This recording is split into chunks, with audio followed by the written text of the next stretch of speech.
Uma das coisas mais tristes que tem é você falar para as pessoas não idolatrarem políticos, não sei o que lá, e no final das contas você implorar para as pessoas idolatrarem a si própria, né? Que é o que o Nando Moura faz. O Leandro Oliveira falou aqui, ó, por que o MBL abominava o fundão antes, um dos pilares do partido, e hoje vocês defendem o uso, inclusive, desenfreado, como disse o Renato Batista? Nossa, o uso desenfreado. O primeiro ponto, continuamos abominando, nós continuamos contra, eu continuo com o projeto, não retirei o meu projeto de fim do fundo eleitoral, eu continuo sendo o deputado que barrou o aumento do fundo eleitoral em 2020, com voto contrário de bolsonaristas, continuo com essa posição, continuamos lutando pela extinção. Fato é, hoje não existe possibilidade de eleger, de ter um projeto político, né, de ter um partido, de eleger pessoas principalmente no Norte, no Nordeste, mesmo no Centro-Oeste, se não tiver o uso do fundo. Primeiro porque os outros, né, todos os outros vão fazer campanhas de 2,5 milhões, 3 milhões de reais por candidato. Hoje não há como competir cargos majoritários. A gente quer uma prefeitura, quer o governo do estado, quer a presidência da república. Com o sistema atual, não tem como competir. Então, não somos nós que escolhemos a regra do jogo. Se eu estou jogando xadrez, eu posso achar que o movimento do cavalo não deve ser um L.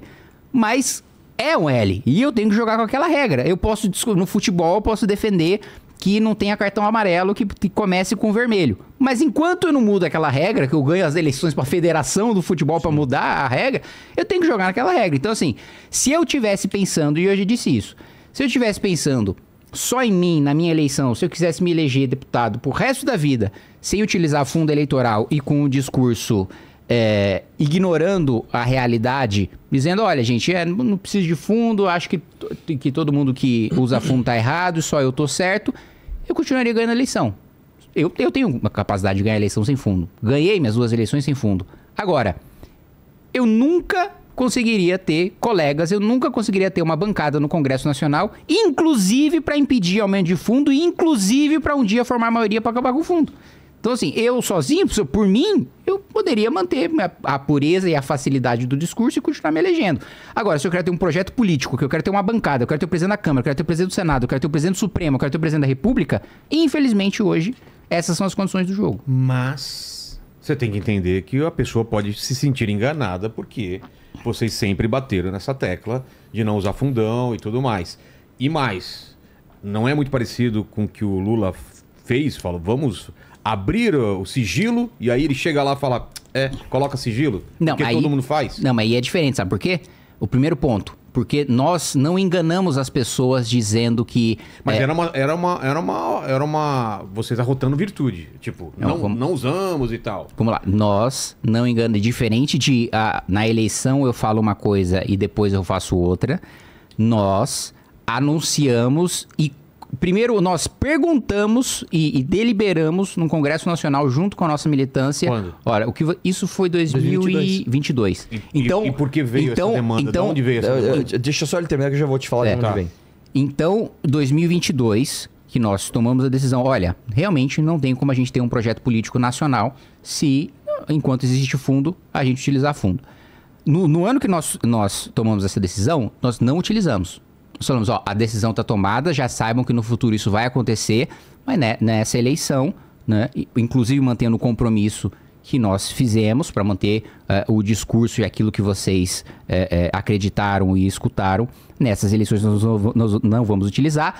Quem discorda dessa nossa decisão, com a justificativa que nós demos, com a militância votando, com os coordenadores do movimento votando, no futuro já vai saber que busque outro projeto que tenha outro discurso, que acha que seja possível você vencer as eleições e ter um projeto majoritário sem utilizar fundo. Agora, existe um problema prático também, até para essa pessoa que pode ter deixado de acreditar na gente ou nos apoiar. Ele não vai achar candidato. Não tem. É porque é impossível. Existe uma coisa que eu posso falar bastante sobre isso. Vocês foram ingênuos no começo de acreditar que dava pra ganhar? Não, cara, não, porque é o seguinte, especificamente, eu fui ingênuo num tweet que eu fiz, que eu falei que independente de quanto fosse o fundo eleitoral, eu jamais pegaria.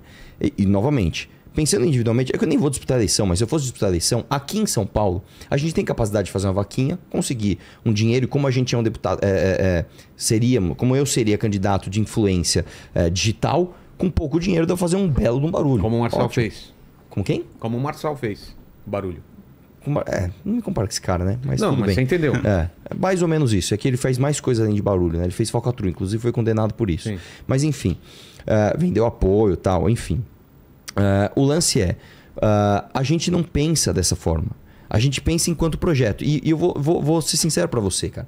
Você que acha que é errado usar o fundo, tal, que eu também acho o fundo eleitoral em si errado, me dê a solução. Eu quero colocar uma bancada de pelo menos 5 deputados federais na próxima eleição. Porque aí eu tenho direito, na outra eleição, de disputar, de participar de debate. É obrigatório me chamar para debate, né? Me chamar alguém do nosso projeto. Então eu preciso colocar 5 deputados. Aí vamos lá. Eu tenho um Faustino no Rio Grande do Norte, que faz um excelente trabalho. O cara é fudido e tal. Recusa todos os esquemas de corrupção local que já ofereceram para ele. Tal. Sandro Filho na Bahia, enfim. Temos todos esses caras. Esse cara precisa ser deputado federal. Como que faz para ele ganhar a eleição se absolutamente ninguém do estado dele vai abrir mão disso? E aí, por que eu tô falando que eu fui um pouco ingênuo? Quando a gente falava de abrir mão do fundão, o fundo na época era de 1,1 bi. Era 1,1 bi. Aliás, desculpa, era 1,9 bi. O Bolsonaro foi lá e aumentou esse fundo para 2 e pouquinho. Se não me engano foi 2,8, eu não lembro o primeiro aumento. Que foi aquela história do Flávio Bolsonaro, que ele votou errado, pessoal. Ele apertou o botão errado na hora de votar o aumento. Em 2 vezes, 2 turnos. Depois o Bolsonaro aumentou para mais de 5 bilhões de reais esse fundo. Só o PT, na eleição passada teve 1,1 bi de fundo. Só o PT. Então, chegou numa proporção onde simplesmente não dá. Simplesmente a nossa atuação de internet ou de vaquinha online que a gente consegue até aqui em São Paulo, ela simplesmente não dá. Então a gente tem uma escolha muito simples para fazer e é uma escolha verídica. Ou a gente continua disputando a eleição sem usar fundo e perde, ou a gente usa o fundo, ganha e acaba com o fundo. É isso. O Milei fez isso. O Bukele fez isso. Eu quero seguir esse caminho. Pô, eu discordo, doutor. Cara, eu respeito que você discorda. Eu não vou achar que você é um cuzão, tá beleza. Nós discordamos disso. Você não me apoia mais? Tudo bem, cara. Então, você vai ter que anular teu voto, porque não tem ninguém pra você votar que não vai usar o fundo, cara. E outra coisa, você quer ver, você até falou, em que contexto vocês tomaram essa decisão? Em 2022 a gente decidiu não pegar o fundo, tal, de novo, ninguém pegou, tal, tudo certo. Aí vimos toda a galera que falou que não ia pegar fundo, que era contra fundo, pegando muito dinheiro de fundo. Carla Zambelli, sei lá, os bolsonaristas todos, tal. O que aconteceu com essa galera? Ampliaram a votação. Então ficou muito claro, irmão. O eleitor brasileiro, ele não tá ligando muito para quanto de fundo você vai pegar. Então, nesse game, onde tem essa regra, como é que eu faço para ganhar a eleição, bicho? Eu tenho que disputar e tenho que ganhar para mudar as regras do jogo, que é o que a gente quer. Aí muita gente faz uma relativização, cara. Tipo assim, Arthur, mas se vocês mudaram de ideia em relação a isso, como é que eu sei que você não vai roubar a gente?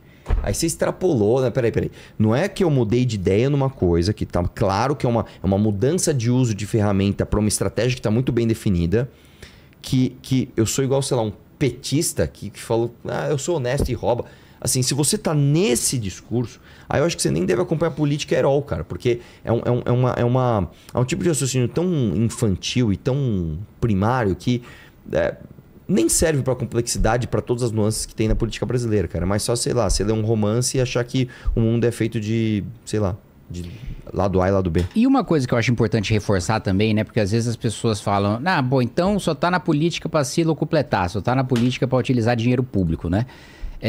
Eu não faço disso a minha principal bandeira, porque eu acho que o meu trabalho, o meu resultado é mais importante do que isso. Mas eu economizo só de verbas que eu deixo de utilizar e que poderia pela lei utilizar, que nem furariam o teto como o Judiciário ou o Ministério Público, 2 milhões e 500 mil reais até agora. Que eu poderia ter alugado carro, que eu poderia ter usado de gasolina, que eu poderia ter usado de segurança, que eu poderia ter utilizado de motorista, que eu poderia ter usado para alugar casa, que eu poderia ter utilizado para 1 milhão de coisas e que, por princípio, eu tiro tudo do meu salário, que é um bom salário. Susto, cara. E mais do que isso. Não é quando eu tiro, eu tiro tudo. Nossa, cara. Claro que foi do salário, Batman. Eu tiro tudo da Petrobras. Não, do salário. E ainda, do próprio salário, eu votei contra o aumento na última legislatura. mesmo sem aumento na última legislatura, eu já fazia doação e nessa eu faço a doação do aumento, não só votei contra, porque também, né, todos os outros que votaram contra recebem hoje o aumento sem falar nada, né? E só de salário, assim, ignorando a verba indenizatória que eu já abri mão de todas. Tirando passagem aérea, porque senão eu pago para trabalhar. De salário foi de 600 mil reais. 600 mil reais. O Arthur fica puto. Ele acha que eu não tenho que doar nada. Mas, ó, contra isso. 600 mil reais de salário que eu doei, que assim, até conversando com um amigo outro dia, falou, mas por que você não faz a grande propaganda disso? Por que você não fica divulgando isso? Falou, olha, eu coloco o extrato lá que eu fiz a doação pra comprovar, pra ninguém achar que eu sou um pilantra, que tô falando uma coisa e fazendo outra, mas assim, isso aí não é a principal coisa do meu mandato. A principal coisa do meu mandato é 70 relatórios, é 8 projetos de lei, é 40 emendas, meu resultado prático. Duas coisas pra falar aqui. Número 1, só de resultado, assim, é que eu não usei fundo eleitoral, mas se eu tivesse usado só o aumento do salário dos fiscais de renda que eu barrei sozinho, isso já paga umas 200 campanhas minhas. Só o contrato de publicidade da Lesp, que eu sozinho acabei, foi 30 milhões. Só o Auxílio Peru, que eu acabei sozinho. Eu fui lá e acabei com o auxílio de Natal de todos os funcionários da Assembleia. Foram 10 milhões de reais. Dá pra 10 campanhas minhas. Se eu fosse fazer, se eu tivesse usado o dinheiro público. Só que existe uma outra coisa também, que é o seguinte, cara. Eu desafio você a achar um outro grupo político que tem isso na história. A gente conseguiu eleger um vereador em Curitiba, chamado João Bétega. E a gente percebeu que o João Bétega, não só ele não trabalhava, né? Ele não fazia nada pelo mandato, ele não usava o show para fazer política. Ele usava política para fazer show. Ele usava o mandato, o gabinete, para conseguir os seus likes e os seus inscritos no Instagram. Além disso, ele começou a prevaricar em denúncias absolutamente importantes de corrupção envolvendo os secretários lá do Paraná. Sabe o que o gabinete dele fez, Vilela? Isso é uma coisa que eu nunca vi na história do Brasil isso acontecer. O gabinete dele inteiro pediu demissão. Você sabia disso? Não. O cara chegava assim, ó, sou seu chefe de gabinete, eu ganho aqui, sei lá, tô dando um exemplo, nem sei quanto é, 20 mil reais por mês. Eu estou abrindo mão do meu cargo, eu tô indo embora, tá? Tchau. Não, cara, mas vem aqui, ô Kim, você não quer, então, você ser promovido pra chefe de gabinete e ganhar 20 mil? Não, eu estou indo embora também. Quê? Não, e você? O gabinete inteiro, 100% do gabinete, abriu mão, os caras estão desempregados, algumas pessoas já, a gente conseguiu colocar numa empresa aqui, outra ali, que as pessoas apareceram pra ajudar. Mas algumas pessoas ainda estão desempregadas, as pessoas abriram mão dos seus cargos em nome daquilo que acreditam. Isso eu nunca vi, nunca vi na história do Brasil. Isso a gente está falando da nobreza e da postura dos militantes que trabalhavam no gabinete do Bétega, mas tem o outro lado também da nossa postura de ficar do lado dos assessores com os princípios em vez de ficar com o mandatário. Sim. Nenhum partido nunca abrir a mão de faria aí. O cara ia falar, foda-se, manda seu gabinete todo embora, o que importa é que você é nosso vereador, tá aqui, vota com a gente. Exatamente. Cara, bom, as evidências todas estão aí. Se você não se convencer com isso, não tem problema, não vote em mim. E o Arthur também, imagina o quanto que ele economizou os últimos 4 anos. Nenhum assessor. Pois é. O dia Tem alguém? foram 3 anos. Tem alguém que tá economizando, é ele, hein? Manda aí. Aproveitando aqui ainda... Já em bomba tá gastando, fala aí. Tem uma pergunta do Robson, ele tá falando aqui, e as acusações do Nando Moura? São essas. Que a gente é um mundo de mamateiro, que a gente é ladrão de dinheiro público. A gente já falou, cara, faça uma denúncia no Ministério Público e seja feliz. Eu vou te falar, cara, do Nando Moura eu nem quero esticar essa briga, mas...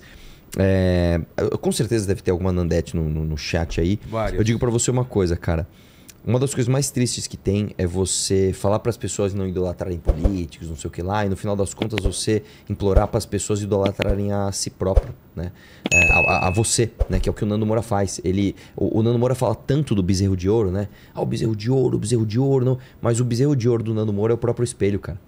Ele fez uma música assim constrangedora, onde é um cover, não sei se você sabe, ele pegou uma música em inglês, só traduziu para português, fez uma música, ele usou todos os gatilhos de atenção que ele tinha, ele ficou longe das redes pelo tempo recorde, ele mudou o seu visual da forma mais radical, se tingiu todo de loiro lá, ficou parecendo um Felipe Neto, fez um carro novo, fez um clipe para fazer assim, eu não recuo, eu recarrego, clá, clá.